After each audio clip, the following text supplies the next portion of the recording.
We have this idea that if we want to lose weight, we join a gym on January 1st, we start working out regularly, and eventually we slim down. Well, here's some bad news. I read more than 60 studies on this, and it turns out exercise is actually pretty useless when it comes to weight loss. Dr. Kevin Hall at the National Institutes of Health has done some of the most important studies on exercise and weight loss. We need to rebrand exercise. Exercise isn't a weight loss tool per se. It's excellent for health. It's probably the best single thing that you can do other than stopping smoking to improve your health. But don't look at it as a weight loss tool. Exercise will definitely help you live a longer, happier life. It's just not the best way to lose weight. And the reason it has to do with how our bodies use energy. You may not realize it, but physical activity is actually a tiny component of your daily energy burn.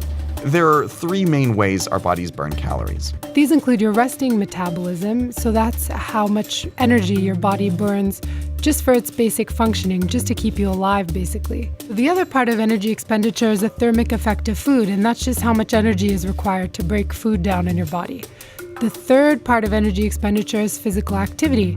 For most people, physical activity, that's any movement you do, only accounts for about 10 to 30% of energy use. So the vast majority of energy or calories you burn every day comes from your basal or resting metabolism, over which you have very little control. While 100% of your calories in are up to you, only about 30% of your calories out are in your control. One study found that if a 200-pound man ran for an hour, 4 days a week for a month, he'd lose about 5 pounds at most, assuming everything else stays the same. And everything else doesn't stay the same. Researchers have found we make all kinds of behavioral and physiological adaptations when we start increasing the amount of exercise we're getting every day. For one thing, exercise tends to make people hungry. And I'm sure you know the feeling. You go for a spinning class in the morning, and then by the time you eat breakfast, you're so hungry you maybe double the size of the portion of oatmeal you'd normally eat. There's also evidence to suggest that some people simply slow down after a workout. So if you went running in the morning, you might be less inclined to take the stairs at work. These are called compensatory behaviors. They're basically the various ways we unknowingly undermine our workouts. Researchers have also discovered a phenomenon called metabolic compensation.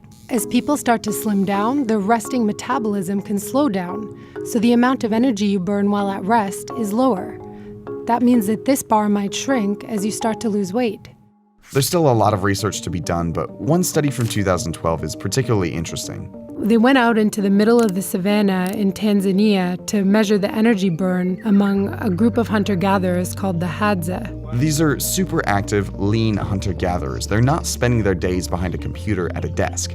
And what they found was shocking. What we found is there was no difference at all. So even though the Hadza have a much more physically active lifestyle, they weren't burning any more calories every day than adults in the US and Europe.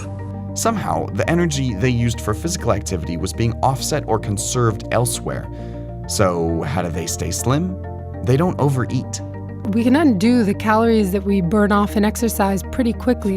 It would take about an hour of running to burn off a Big Mac and fries. You'd have to spend about an hour dancing pretty vigorously to burn off 3 glasses of wine you might drink with dinner.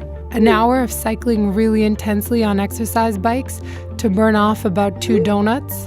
And that's why exercise is best seen as a healthy supplement for a strategy that's focused on food. But despite extremely high obesity rates in the US, government agencies continue to present exercise as a solution, as do companies with a real interest in making sure we keep eating and drinking their products. Since the 1920s, companies like Coca-Cola have been aligning themselves with the exercise message. The idea here is that you can drink all these extra bottles of soda as long as you work out.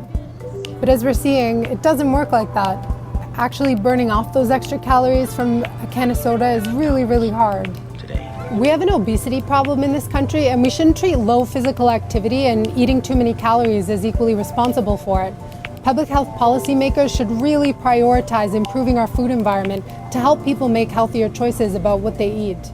It's not impossible to lose weight through exercise, it's just a lot harder. And we need to recognize how that works. If you do go to the gym, you burn all these calories. It takes you a long time to do so, and you put in a great amount of effort. You can erase all of that in 5 minutes of eating a slice of pizza.